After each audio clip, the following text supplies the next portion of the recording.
नमस्ते मेरे प्यारे बच्चों। आप सब लोग कैसे हो? सभी अच्छे से हो ना? हम लोग पिछले कक्षा में क्या कर रहे थे? अपना इकाई 4 है ना, भौतिक एवं रासायनिक परिवर्तन के बारे में हम लोग चर्चा कर रहे थे, जिसमें हमने किसके बारे में चर्चा कर लिया? भौतिक परिवर्तन यानी फिजिकल चेंज। फिजिकल चेंजेस के बारे में हमने अपने पिछले कक्षा में चर्चा किया, जिसमें से आपने क्या देखा कि भौतिक परिवर्तन जिसमें रूप बदल जाता है। क्या होता है? कई बार पदार्थ का रूप बदलता है, लेकिन पदार्थ में क्या नहीं होता? कोई भी नया बदलाव नहीं आता, है ना। हम पुनः उस पदार्थ को उसी स्थिति में प्राप्त कर सकते हैं। हमने आपको बहुत सारे उदाहरण भी दिए थे, जैसे कि दूध का गर्म करना, फिर उसे ठंडा करना, बर्फ, है ना। बर्फ क्या होता है?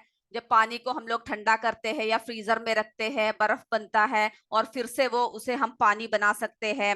फिर हमने ओस की बूंदों की बात किया, नेफ्थलीन बॉल की बात किया, मोम के बारे में बात किया, है ना। पिघलाकर दोबारा उसे क्या कर सकते हैं? मोम बना सकते हैं। अब हम लोग बात करेंगे रासायनिक परिवर्तन, है ना, जिसके बारे में हमने आपको थोड़े से उदाहरण पिछले कक्षा में दिया था। ऐसे पदार्थ जो क्या होता है, जिसमें एक या एक से अधिक नया पदार्थ बनता है और जिसको दोबारा हम उसी रूप में वापस नहीं ला सकते, है ना। हमने आपको उदाहरण दिया था कागज। अगर कागज को आप जला दोगे तो क्या होगा? दोबारा आपको वही कागज नहीं मिलेगा। चीनी, अगर आपने उसको गर्म कर दिया और गर्म करने पर वो भूरा रंग हो जाएगा, जिसके बाद आप वापस सफेद रंग में नहीं लगा सकते। फिर हमने हल्दी, है ना, जब आप साबुन के संपर्क में आता है तो कैसा रंग में बदल जाता है? लाल रंग में बदल जाता है। तो इस तरह से हमने आपको रासायनिक परिवर्तन के बारे में बहुत सारे उदाहरण दिए। अब हम थोड़े से क्रियाकलाप, है ना, थोड़े से हम लोग एक्सपेरिमेंट्स देखते हैं कि किस तरह से रासायनिक परिवर्तन होता है, और जिसके बाद हम लोग क्या नहीं कर सकते? उसको वापस, है ना, उसको वापस उसी रूप में नहीं ला सकते। तो आपके किताब में चित्र 4.2, है ना, 4.2 एक चित्र दे रखा है, जिसमें जलता हुआ मैग्नीशियम का तार दे रखा है। जिसमें क्या दे रखा है? जलता हुआ मैग्नीशियम का तार दे रखा है। तो देखते हैं हम लोग इसमें क्या परिवर्तन होता है। ये देखिए, ये जो है, आपको क्या करना है कि मैग्नीशियम की एक पतली पट्टी या फीता लेना है, या तार का उसका टुकड़ा ले लीजिए। उसके बाद फिर क्या कीजिए कि इसके एक सिरे को देख रहे हो ना, इसके एक सिरे को मोमबत्ती, इसके एक सिरे को क्या कीजिए? मोमबत्ती के पास लाते हुए उसमें जला दीजिए। उसके लौ से क्या कर दीजिए? एक सिरे को जला दीजिए। जब वो जलेगा तो आपको दिखेगा कि एक सफेद प्रकाश, है ना, एक श्वेत प्रकाश देता हुआ ये फीता जलने लगता है, ये तार जलने लगता है। और पूरी तरह से ये जलने के बाद, जब ये तार जल जाता है, तो उसके बाद क्या होता है? पूरा जलने के बाद एक सफेद रंग का पाउडर शेष रह जाता है ना। जब आपने देखा कि ये मैग्नीशियम की पतली पट्टी को आपने क्या किया? आपने मोमबत्ती के लो से इसको, इसके एक सिरे को जला दिया। उसके बाद फिर आपने देखा कि ये एक सफेद प्रकाश देता हुआ जल रहा है ना। ये सफेद प्रकाश देता हुआ ये जलने लगेगा, और पूरा जलने के बाद इसमें से एक सफेद रंग का पाउडर शेष रह जाता है। सफेद रंग का पाउडर शेष रह जाता है। देखने में आपको क्या लगेगा? एक तार की तरह लगेगा, एक फीते की तरह लगेगा, लेकिन वो क्या है? वो एक राख है। जब आप उसको छुओगे, कुछ करोगे तो क्या होगा? वो नीचे गिर जाएगा, है ना। तो वो सिर्फ एक राख बच जाता है। तो हमने इस प्रवृत्ति से क्या देखा कि एक नया पदार्थ बनकर तैयार हो गया, है ना। अब क्या हुआ? अब आपको ये तार नहीं मिलेगा। ये जलने के बाद क्या हुआ? ये एक नया पदार्थ का रूप ले लिया इसने। और यह परिवर्तन कैसा परिवर्तन है? रासायनिक परिवर्तन है। ये कैसा परिवर्तन है? रासायनिक परिवर्तन। अब हम देखेंगे कि इस परिवर्तन को हम लोग कैसे, इस परिवर्तन को हम लोग कैसे समीकरण द्वारा, है ना, समीकरण द्वारा किस तरह से इसको हम लिखेंगे। हम देखते हैं इसको किस तरह से हम लोग समीकरण द्वारा हम लोग लिखते हैं।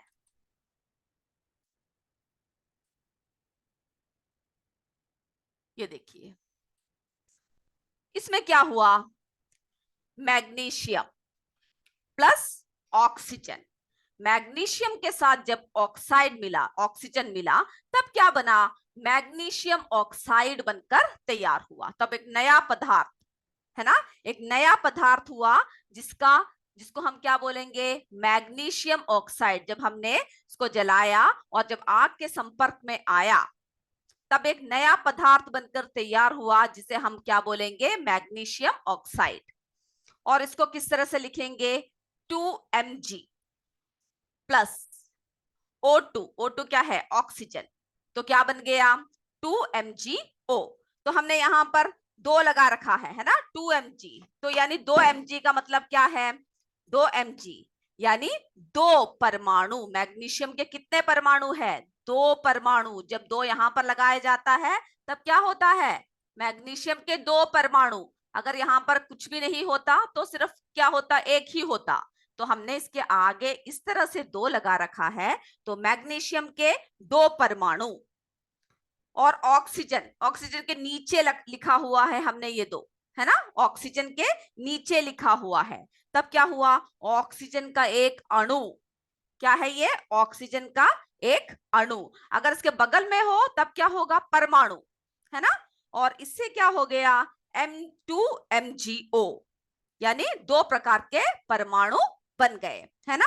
तो इससे एक नया पदार्थ निर्मित हुआ जिसको हम लोग क्या बोलेंगे, मैग्नीशियम ऑक्साइड, है ना, जिसको हम क्या बोलेंगे, मैग्नीशियम ऑक्साइड, जो नया पदार्थ तैयार हुआ। तो ये सब रासायनिक परिवर्तन है। उसके बाद फिर हमने देखा जो हमारा मैग्नीशियम ऑक्साइड निकला, है ना, मैग्नीशियम ऑक्साइड जब निकला तो हमने क्या किया, इस पाउडर को गर्म जल में घोल देते। हम क्या करेंगे, जो मैग्नीशियम ऑक्साइड निकला तो इस पाउडर को हम लोग फिर से क्या करेंगे, गर्म जल में घोल देंगे। और फिर क्या होगा, पुनः एक नया रासायनिक परिवर्तन होता है। जब हम इस पाउडर को हम लोग क्या करते हैं, जब जल में घोल देते हैं, गर्म जल में घोल देते हैं, तब पुनः एक रासायनिक परिवर्तन होता है। तो मैग्नीशियम जल में घुलकर, मैग्नीशियम जल में घुलकर क्या बन गया, मैग्नीशियम हाइड्रोक्साइड, है ना। अब मैग्नीशियम जल में घुलकर किसका रूप ले लिया, मैग्नीशियम हाइड्रोक्साइड नाम का एक नया पदार्थ बन गया। मैग्नीशियम हाइड्रोक्साइड नाम का एक नया पदार्थ बन गया। और ये कैसा विलयन है, ये क्षारीय विलयन है ना। ये कैसा विलयन है, क्षारीय विलयन के हमने क्या बताया था आपको कि कैसा विलयन होता है, जो लाल लिटमस को नीला कर देता है। जब आप लाल लिटमस पेपर्स में डुबोगे, डालोगे तो कैसा रंग में बदल जाएगा, तो नीले रंग में, है ना। तो इससे हमें ये पता चलता है कि ये कैसा विलयन है, ये क्षारीय विलयन है। अब हमने जो मैग्नीशियम हाइड्रोक्साइड बताया, उसका समीकरण, ये सब अभी आपको लिखने की जरूरत नहीं है, सब आपके किताब में पेज नंबर 33 में दे रखा है ना। आप उसमें से पढ़कर लिखना काफी है, अभी आप समझ लीजिए। तो हमने देखा मैग्नीशियम हाइड्रोक्साइड का समीकरण क्या है, देखिए, मैग्नीशियम ऑक्साइड प्लस जल, क्योंकि हमने इसमें किसमें मिला दिया, जल में मिलाया, तब क्या बन के तैयार हुआ, मैग्नीशियम हाइड्रोक्साइड, है ना।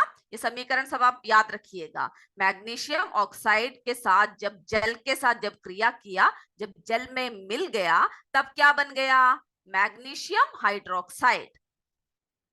देखिए, देख रहे हो ना, इसका फॉर्मूला देख रहे हो, MgO प्लस H2O MgOH2, है ना, जिसको हमने पूरे इसमें बंद कर दिया। तो आप ये क्या करोगे, आपके नोटबुक में लिखोगे, पेज नंबर 33 में ये दे रखा है। तो हमने इसमें क्या देखा नया पदार्थ बना, है ना। हमने क्या देखा, एक नया पदार्थ बना। जब क्या हुआ, मैग्नीशियम और ऑक्सीजन जब एक साथ मिले तो मैग्नीशियम ऑक्साइड बना।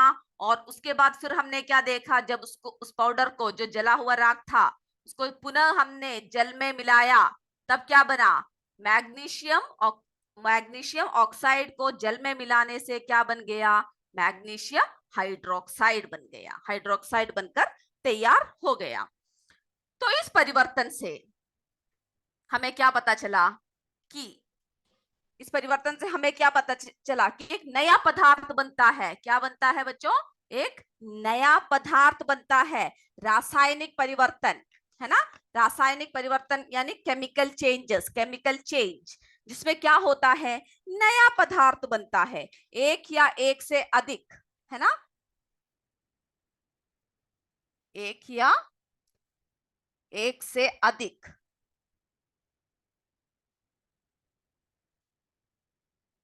एक या एक से अधिक क्या बन गया, नया पदार्थ बनता है।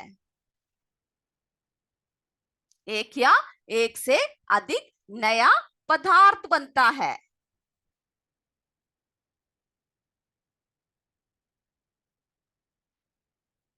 हम रासायनिक परिवर्तन के बारे में बात करते हैं, और जिसमें क्या होता है, जिसको जिसको पूर्व रूप में, है ना, जिस पदार्थ को हम लोग क्या नहीं कर सकते, पूर्व पदार्थ को प्राप्त नहीं किया जा सकता, यानी उसका पूर्व रूप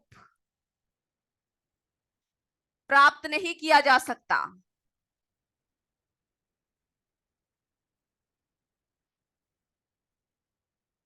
पूर्व रूप प्राप्त नहीं किया जा सकता,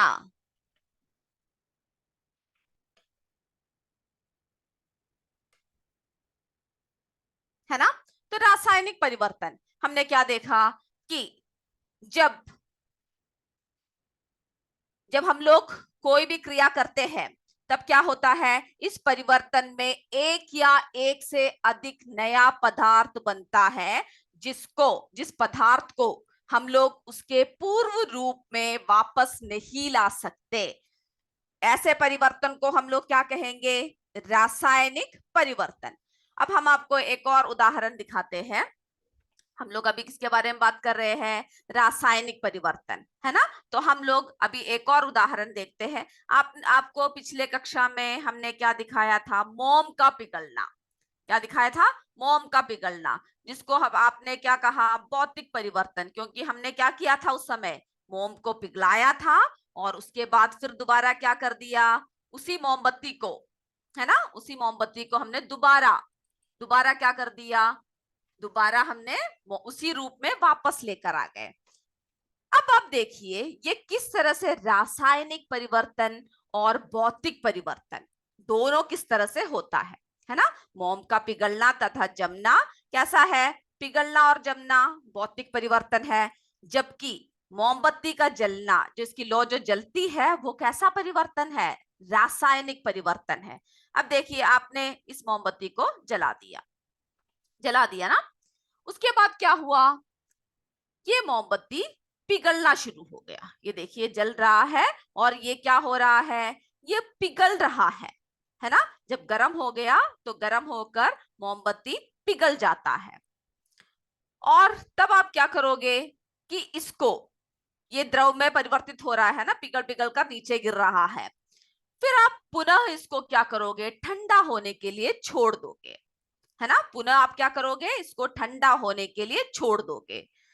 जब ये ठंडा हो जाएगा, जब ये मोम जो है जलकर पिघलकर नीचे गिरकर, या आप कोई कटोरा कोई भी चीज के नीचे रख दीजिए, जब ये ठंडा हो जाएगा तब क्या होगा, ये दोबारा ठोस रूप में बदल जाएगा। दोबारा किस रूप में बदल जाएगा, ठोस रूप में। जब ये मोमबत्ती जली तो इसकी क्या हुआ, ये द्रव रूप में पिघलकर नीचे आ गया।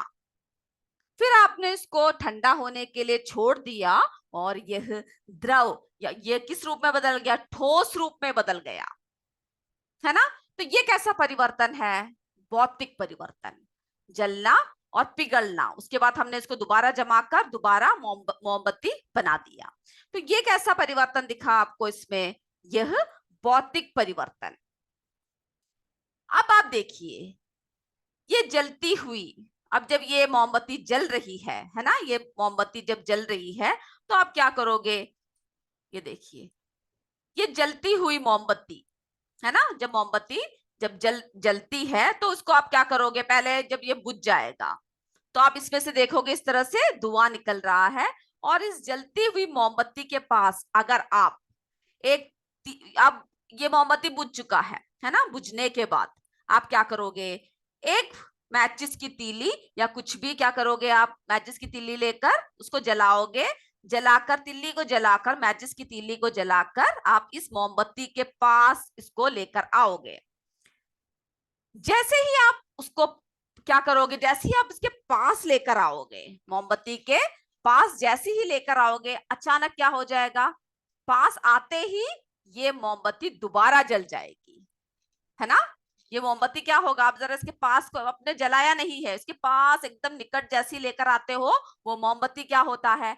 दोबारा अपने आप, है ना, बिना उसको जलाए, यानी उसके पास जैसे ही आप मैचिस की तिल्ली लेकर आए, तभी क्या हुआ?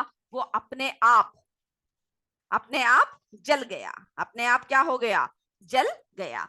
तो इससे ये कैसे जलता है? ये जो मोमबत्ती है ये मोम वाष्प से जलता है। ये देख रहे हो ना, इसकी ये जो पत्ती है जो जलाते हैं हम लोग, जो दिया दिया क्या इसको क्या बोलते हैं हम लोग, जो इसके बीच में जो होता है धागा जैसा, है ना, इसमें क्या है? मोम वाष्प से ये जलता है। मोम की जो वाष्प होता है तब इससे ये जलता है।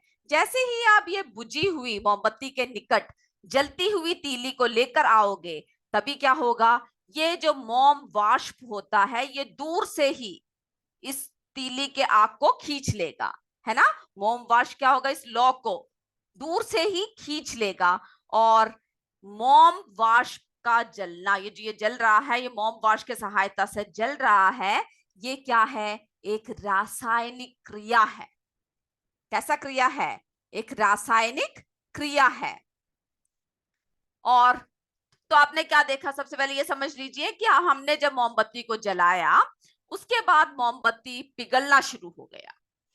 मोमबत्ती क्या शुरू हो गया? धीरे धीरे कर कर मोमबत्ती पिघलना शुरू हो गया। जैसे ही मोमबत्ती पिघलना शुरू हो गया, तभी क्या हुआ? आपने इसको दोबारा जमा दिया। आप इस मोमबत्ती को, या इसकी जो जला हुआ है ना, जब ये जलकर नीचे गिरता है तब क्या होगा? आप इसको दोबारा एक बर्तन या कहीं पर भी आप इसको जमा दोगे, तो आपको दोबारा क्या मिल गया? ये मोम मिल गया। तो ये कैसा परिवर्तन है? मोम का पिघलना तथा जमना, भौतिक परिवर्तन। मोम का जल मोम का क्या है? पिघलना और जमना भौतिक परिवर्तन है। जबकि मोमबत्ती का जलना, कैसा परिवर्तन देखा आपने? कैसा परिवर्तन देखा? रासायनिक परिवर्तन। मोम का जलना कैसा परिवर्तन देखा?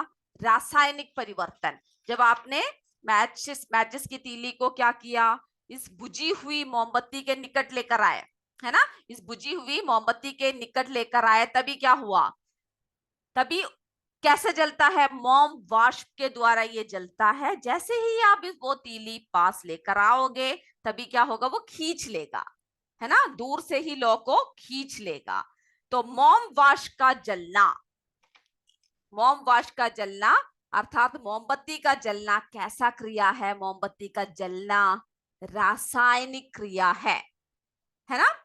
अब देखिए कि ये जो मोम वाष्प है, मोम की जो वाष्प है, ये वायुमंडल की ऑक्सीजन से क्रिया करके, अब जो वायु में जो ऑक्सीजन है इससे क्रिया कर कर एक नया पदार्थ बनाता है। मोम वाष्प जो है किससे क्रिया कर कर? ऑक्सीजन के साथ मिलकर। ऑक्सीजन के साथ मिलकर क्या बनाता है? ऑक्सीजन के साथ मिलकर एक नया क्या बना दिया? नया पदार्थ बना दिया। ऑक्सीजन के साथ मिलकर क्या बना दिया? नया पदार्थ बना दिया। अब हम देखते हैं क्या क्या क्रिया कर कर कौन सा नया पदार्थ बनाया।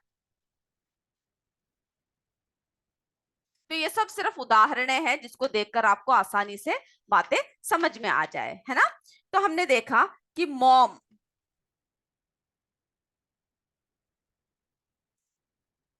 प्लस ऑक्सीजन किसके साथ मिला? ऑक्सीजन के साथ। मॉम प्लस ऑक्सीजन क्या बन गया? से क्रिया कर कर क्या बन गया? कौन सा नया पदार्थ बना? कार्बन डाइऑक्साइड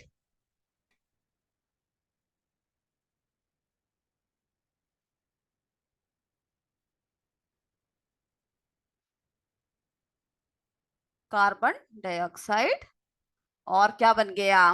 प्लस जल,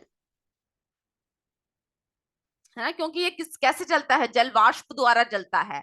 तो मॉम जब ऑक्सीजन के साथ जब क्रिया करके क्या किया? एक नया पदार्थ बनाया, एक नया पदार्थ बनाया, यानी कार्बन किस क्या बनाया? कार्बन डाइऑक्साइड प्लस जल, है ना। मॉम ने क्या किया कि जल वाष्प, आपने देखा जल वाष्प जो दूर से ही लोग को खींच लेता है वो रासायनिक बदलाव है। और फिर आपने देखा कि जब मोमबत्ती, मोम वाष्प का जलना, है ना, यानी मोमबत्ती का जलना क्या देखा कि कैसा क्रिया है? रासायनिक परिवर्तन है। और मोम वाष्प जो है, जो मोम की जो वाष्प है वो वायुमंडल की ऑक्सीजन से क्रिया कर कर नया पदार्थ बनाया, यानी मोम plus oxygen, carbon dioxide plus जल, है ना, वाष्प को उसने खींच रखा है।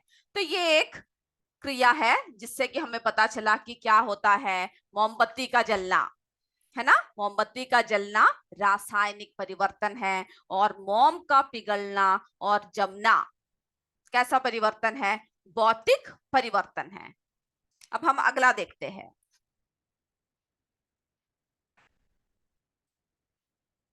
ये सारे चित्र जो है आपके किताब में दे रखा है, जब आप घर में जाकर इसको पढ़ोगे तो आपको दिखेगा। अब हम देखते हैं, अगला देखते हैं, ग्लूकोज का जल में घुलना।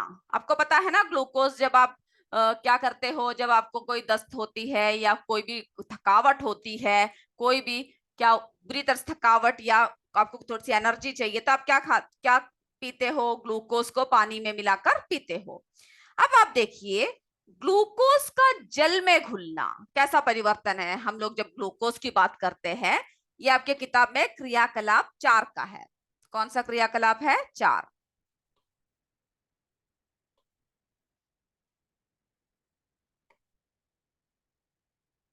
4। तो ग्लूकोज का जल में घुलना भौतिक परिवर्तन है। ग्लूकोज का जल में मिलना कैसा परिवर्तन है? भौतिक परिवर्तन। क्योंकि हम लोग क्या कर सकते हैं? उसको दोबारा, उसको वाष्पीकरण करके हम लोग ग्लूकोज को दोबारा ले सकते हैं। तो ग्लूकोज का जल में घुलना,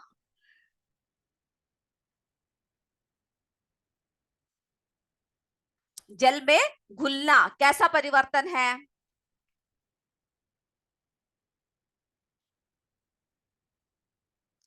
भौतिक परिवर्तन। कैसा परिवर्तन है?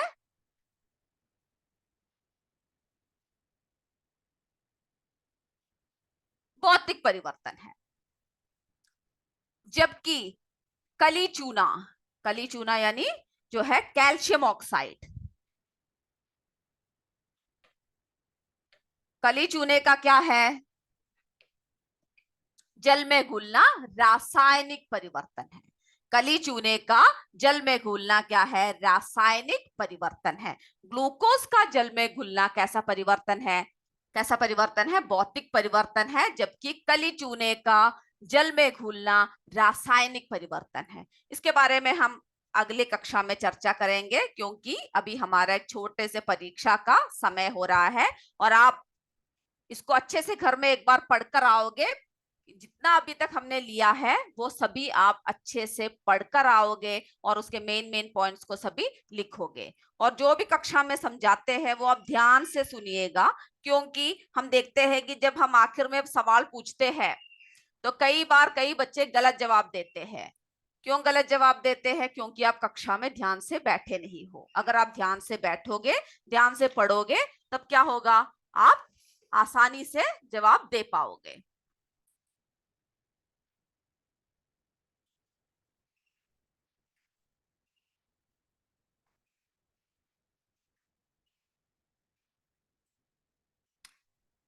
सवाल देखिए, पहला सवाल देखिए और ध्यान से देखिएगा। इनमें से कौन सा रासायनिक परिवर्तन नहीं है? इनमें से कौन सा रासायनिक परिवर्तन नहीं है? ए बर्फ, ए पानी से बर्फ बनाना, बी कागज का जलना, सी चीनी को गर्म करना। इसमें से कौन सा रासायनिक परिवर्तन नहीं है? रासायनिक परिवर्तन नहीं है। देखिए कौन सा है सही उत्तर, वो लिख लीजिए।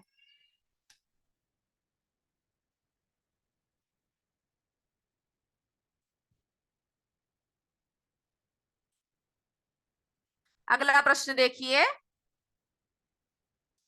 हल्दी लगे कपड़े साबुन के संपर्क में आने से कौन सा रंग में बदल जाता है?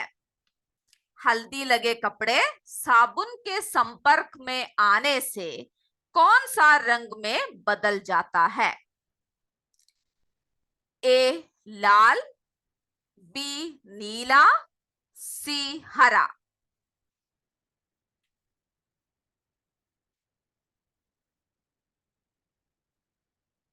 ध्यान से प्रश्न को देखते हुए उत्तर लिखिए।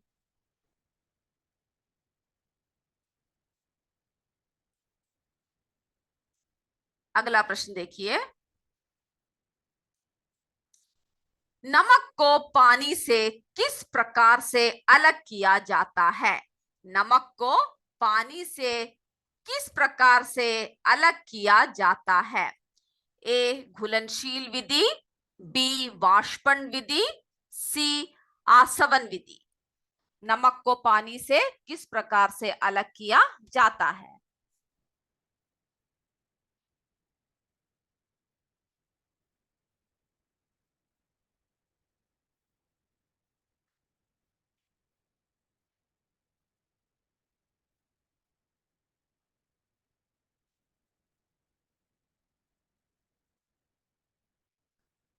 चौथा प्रश्न देखिए। भौतिक परिवर्तन में, भौतिक परिवर्तन में क्या होता है? ए पदार्थ के अणुओं में परिवर्तन होता है, बी पदार्थ के अणुओं में कोई परिवर्तन नहीं होता है, सी नए पदार्थ बन जाते हैं। भौतिक परिवर्तन में क्या होता है?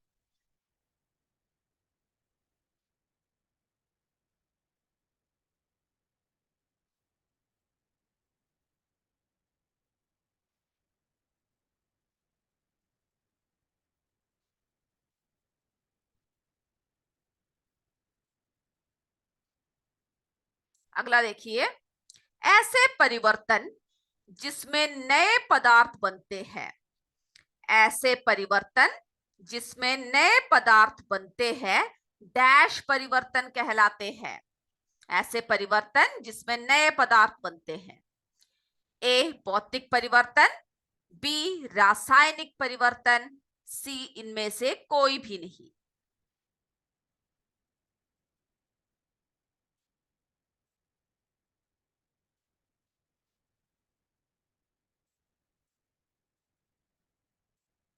निम्नलिखित में से कौन सा भौतिक परिवर्तन नहीं है? निम्नलिखित में से कौन सा भौतिक परिवर्तन नहीं है? ए दूध का खट्टा होना, बी दूध को गर्म करना, सी पानी से बर्फ बनाना। जो भौतिक परिवर्तन नहीं है।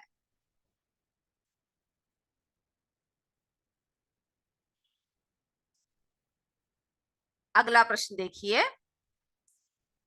निम्नलिखित में से कौन सा रासायनिक परिवर्तन है? निम्नलिखित में से कौन सा रासायनिक परिवर्तन है?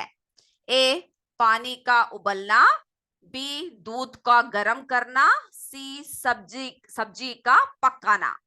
सब्जी का पकाना यानी सब्जियों को जो पकाते हैं, पानी का उबालना, दूध का गर्म करना, सब्जी का पकाना। कौन सा रासायनिक परिवर्तन है?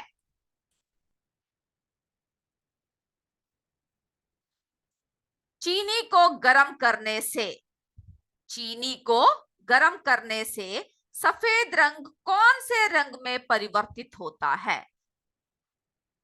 ए, नीला रंग, बी, भूरा रंग, सी, हरा रंग। गर्म करने से कौन से रंग में चीनी परिवर्तित होती है?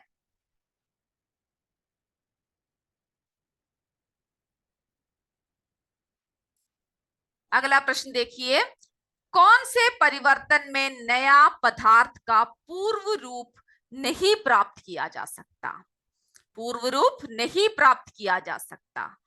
ए, भौतिक परिवर्तन, बी, आर्थिक परिवर्तन, सी, रासायनिक परिवर्तन।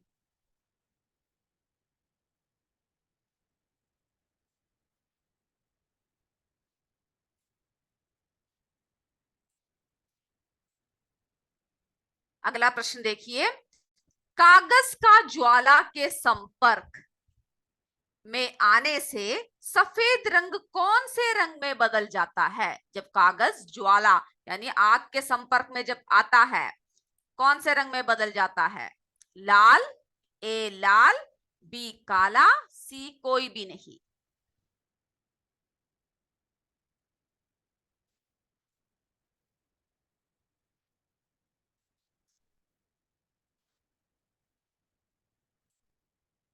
चलिए अब हम लोग उत्तर की तरफ चलते हैं।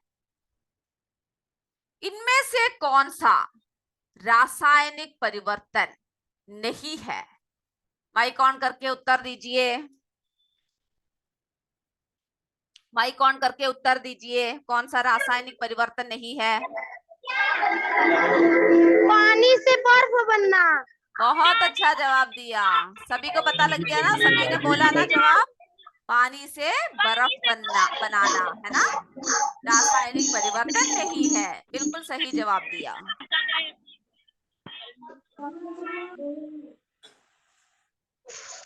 अगला प्रश्न देखिए, हल्दी लगे कपड़े साबुन बर्फ में आने से कौन से रंग में बदल जाता है? बिल्कुल सही जवाब, लाल रंग में, लाल रंग में सही जवाब दिया। तीसरा देखिए, नमक को पानी से किस विधि द्वारा सही जवाब, वाष्पन विधि। बिल्कुल सही जवाब दिया, वाष्पन विधि। भौतिक परिवर्तन में पदार्थ के अणुओं में कोई परिवर्तन नहीं होता। बिल्कुल सही जवाब, सभी ने अच्छे से पढ़ रखा है ना। पदार्थ के अणुओं में कोई परिवर्तन नहीं होता। बी, बिल्कुल सही। सभी अच्छे से जवाब दीजिए। ऐसा परिवर्तन जिसमें नए पदार्थ बनते हैं, बिल्कुल सही, रासायनिक परिवर्तन। अगला देखिए, रासायनिक परिवर्तन। हाँ सही बोला। अगला देखिए, दूध का खट्टा होना। हाँ, जो भौतिक परिवर्तन नहीं है, कौन सा है? सभी जोर से दूध का बोलिए। खट्टा। हाँ, दूध का खट्टा होना है ना, ये रासायनिक क्या है? ये रासायनिक परिवर्तन है, भौतिक परिवर्तन नहीं है। अब अगला प्रश्न देखिए, कौन सा रासायनिक परिवर्तन है? सब्जी का पकना। हाँ, सब्जी का पकना। सब्जी को जब हम पकाते हैं तब क्या होता है? वो दोबारा हम लोग बदल नहीं सकते। बिल्कुल सही जवाब, सही जवाब दिया। चीनी को गर्म करने से कौन से रंग में बदल जाता है? भूरा रंग। बिल्कुल सही जवाब दिया, भूरा रंग। अगला देखिए, कौन से परिवर्तन में पदार्थ का पूर्व रूप, कौन से इसमें नहीं, रासायनिक परिवर्तन। बिल्कुल सही जवाब दिया। तो सबने अच्छे से पढ़ रखा है ना, सारे जवाब सही दे रहे हो। कागज का, हाँ, ज्वाला के संपर्क में आने से काला रंग, बिल्कुल सही जवाब। तो मेरे बच्चों, आज मुझे लगता है आप सबने पूरे मार्क स्कोर किए हैं, क्योंकि कोई भी गलत जवाब नहीं मिला, है ना। इसी तरह आप हर कक्षा को अच्छे से सुनकर आइएगा और अच्छे से पढ़कर आइएगा। आगे कक्षा हम अगली कक्षा में फिर शुरू करेंगे। तब तक जय विद्या शक्ति, जय हिंद, जय भारत। धन्यवाद मेरे बच्चों।